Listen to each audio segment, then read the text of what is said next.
जब हजरत अली रजी अल्लाह अन्हु जंग खंदक के मैदान में उतरे तो कुफ्फार के बड़े बड़े जंगजू खौफ से खंदक के उस पार भागने लगे और फिर मैदान जंग में ऐसा मुकाबला हुआ जिसे देखकर कुफ्फार के हौसले टूट गए। आइए देखते हैं हजरत अली रजी अल्लाह अन्हु की वो बेमिसाल बहादुरी जिसने जंग खंदक में कुफ्फार के हौसले तोड़ दिए।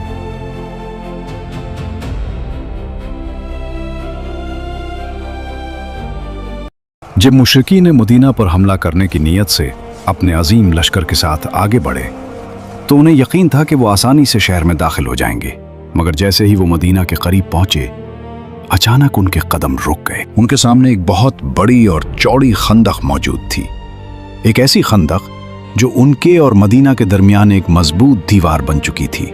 घोड़े रुक गए, सिपाही हैरान रह गए और पूरा लश्कर परेशानी में एक दूसरे को देखने लगा। कुफ्फार, ये क्या है? अरब में ऐसी जंगी चाल तो कभी नहीं देखी गई। अब कुफ्फार के पास मुहासरे के सिवा कोई रास्ता नहीं बचा था, क्योंकि वो घरों से निकलते वक्त इस सूरत हाल के लिए तैयार होकर ही नहीं आए थे। दिफा का ये मंसूबा उनके लिए बिल्कुल नया था और उनके अपने अल्फाज में ये एक ऐसी जंगी हिकमत अमली थी जिससे अरब वाकिफ ही नहीं थे। मुशरिकीन जब खंदक के करीब पहुंचे तो गुस्से से आग बगोला हो गए। वो खंदक के किनारों पर बार बार चक्कर काटने लगे और ऐसे कमजोर मकाम की तलाश करने लगे जहां से वो अंदर दाखिल हो सके। इधर मुसलमान पूरी तरह चौकस थे। वो दुश्मन की हर हरकत पर नजर रखे हुए थे और जैसे ही कुफ्फार खंदक के करीब आते फौरन तीरों की बारिश शुरू हो जाती। तेज रफ्तार तीर हवा को चीरते हुए दुश्मन की तरफ बढ़ते और कुफ्फार को पीछे हटने पर मजबूर कर देते। कुफ्फार न तो खंदक में कूद सकते थे और ना ही उसमें मिट्टी डालकर रास्ता बना सकते थे, मगर कुरैश के घर सवारों को यूं मुहासरे में खड़े रहना गवारा नहीं था। ये उनकी शान और आदत के खिलाफ था। चुनांचे कुरैश के चंद खतरनाक शहसवार एक तंग मकाम से खंदक पार करने में कामयाब हो गए। उनमें उमर बिन अब्दूद, इकरमा बिन अबी जहल और ज़रार बिन खत्ताब जैसे मशहूर जंगजू शामिल थे। उनके घोड़े खंदक और सिला पहाड़ के दरमियान तेजी से चक्कर काटने लगे। ये मंजर देखकर हजरत अली रजी अल्लाह अन्हु चंद मुसलमानों के साथ फौरन आगे बढ़े और जिस मकाम से दुश्मन अंदर आया था उसे कब्जे में लेकर वापसी का रास्ता बंद कर दिया। अब अम्र बिन अब्दूद गुस्से से ललकारने लगा, कौन है जो मेरे मुकाबले में आए? ये सुनकर हजरत अली रजी अल्लाह अन्हु मुकाबले के लिए आगे बढ़े। आपने ऐसा जलाली फिक्रा फरमाया कि अम्र गुस्से से तिलमिला उठा।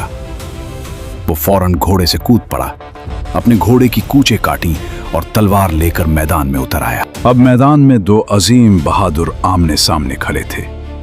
एक तरफ कुरैश का मशहूर शहजोर जंगजू और दूसरी तरफ शेर खुदा हजरत अली रजी अल्लाह अन्हु। और फिर तलवारों की खौफनाक झिनकार के साथ एक जबरदस्त मुकाबला शुरू हो गया। फिर दोनों जानिब से तलवारों के खौफनाक वार शुरू हो गए। हजरत अली रजी अल्लाह अन्हु और उमर बिन अब्दूद एक दूसरे पर मुसलसल हमले कर रहे थे। चिंगारियां उड़ रही थीं, गर्द गुबार फजा में फैल चुका था और हर आंख उस जबरदस्त मुकाबले को देख रही थी। ये एक इंतहाई सख्त और जोरदार मुकाबला था। हर वार में ताकत थी, हर कदम में जलाल था। मगर फिर हजरत अली रजी अल्लाह अन्हु ने ऐसा फैसला कुन वार फरमाया कि अम्र बिन अब्दूद जमीन पर गिर पड़ा और उसका काम तमाम हो गया। ये मंजर देखते ही बाकी मुशरिकीन के हौसले टूट गए। वो घबराकर फौरन वापस भागने लगे और तेजी से खंदक पार करके फरार हो गए। इकरमा बिन अबी जहल इतना खौफजदा हो चुका था कि भागते वक्त अपना नेजा भी छोड़ गया।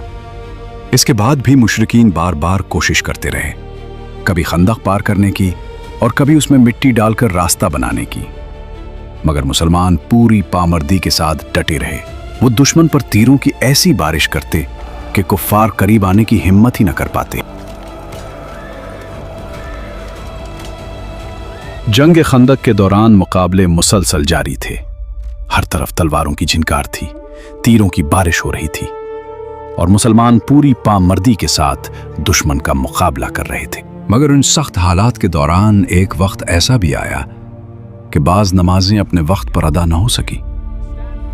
सहाबा किराम मुसलसल जंग में मसरूफ थे और दुश्मन एक लम्हे के लिए भी हमले रोकने को तैयार न था। हजरत उमर या रसूल अल्लाह सल्लल्लाहु अलैहि वसल्लम آج میں بمشکل سورج غروب ہونے سے پہلے نماز ادا کر سکا، اور کفار کے لیے سخت الفاظ کہنے لگے۔ یہ سن کر رسول اللہ صلی اللہ علیہ وسلم نے فرمایا، واللہ میں نے بھی ابھی نماز ادا نہیں کی۔ اس کے بعد رسول اللہ صلی اللہ علیہ وسلم صحابہ کرام کے ساتھ بطحان کے مقام پر تشریف لے گئے۔ فضا میں جنگ کی تھکن موجود تھی، سورج غروب ہو چکا تھا اور میدان پر خاموشی چھانے لگی تھی۔ پھر رسول اللہ صلی اللہ علیہ وسلم نے نماز کے لیے وضو فرمایا۔ صحابہ کرام نے بھی وضو کیا اور اس کے بعد آپ صلی اللہ علیہ وسلم نے عصر کی نماز ادا فرمائی، حالانکہ سورج غروب ہو چکا تھا۔ پھر اس کے بعد مغرب کی نماز ادا کی گئی۔ صحیح بخاری کی روایت کے مطابق حضرت علی رضی اللہ عنہ فرماتے ہیں کہ خندق کے روز رسول اللہ صلی اللہ علیہ وسلم نے فرمایا، اللہ ان مشرکین کے گھروں اور قبروں کو آگ سے بھرتے جس طرح انہوں نے ہمیں نماز کی ادائیگی سے مشغول رکھا، یہاں تک کہ سورج غروب ہو گیا۔ جنگ خندق کا سلسلہ کئی دنوں تک جاری رہا۔ کفار بار بار کوشش کرتے کہ کسی طرح خندق عبور کر لیں اور مسلمانوں تک پہنچ جائیں، مگر ہر بار مسلمان پوری بہادری کے ساتھ انہیں روک دیتے۔ خندق دونوں لشکروں کے درمیان ایک مضبوط رکاوٹ بن چکی تھی، اسی لیے کھلی اور خون ریز جنگ کی نوبت کم ہی آئی۔ دشمن قریب آنے کی کوشش کرتا اور مسلمان فوراً تیروں کی بارش شروع کر دیتے۔ ہوا میں تیر دوڑتے تھے، گرد و غبار اٹھتا تھا اور دونوں طرف مسلسل تیر اندازی جاری رہتی تھی۔ کبھی کفار تیر برساتے اور کبھی مسلمان جواب دیتے۔ اسی تیر اندازی کے دوران دونوں طرف کے چند افراد مارے بھی گئے، لیکن تعداد بہت کم تھی۔ تقریباً 6 مسلمان شہید ہوئے اور 10 مشرک مارے گئے، جن میں سے 1 یا 2 تلوار کے مقابلے میں قتل کیے گئے تھے۔ جنگ خندق کے دوران تیر اندازی مسلسل جاری تھی، ہر طرف تیر فضا کو چیرتے ہوئے گزر رہے تھے اور مسلمان پوری بہادری کے ساتھ مدینہ کا دفاع کر رہے تھے۔ اسی دوران حضرت سعد بن معاذ رضی اللہ عنہ کو بھی ایک خطرناک تیر لگا۔ یہ تیر ایک قریشی مشرک حبان بن ارقا نے چلایا تھا۔ تیر لگتے ہی آپ کے بازو کی بڑی رگ کٹ گئی، خون بہنے لگا، مگر اس کے باوجود حضرت سعد رضی اللہ عنہ کے چہرے پر ایمان اور عزم کی روشنی باقی تھی۔ حضرت سعد رضی اللہ عنہ کی دعا، اے اللہ، تو خوب جانتا ہے کہ جس قوم نے تیرے رسول صلی اللہ علیہ وسلم کی تکذیب کی اور انہیں وطن سے نکال دیا، ان کے خلاف تیری راہ میں جہاد کرنا مجھے سب سے زیادہ محبوب ہے۔ اللہ، میرا خیال ہے کہ اب تو نے ہماری اور ان کی جنگ آخری مرحلے تک پہنچا دی ہے۔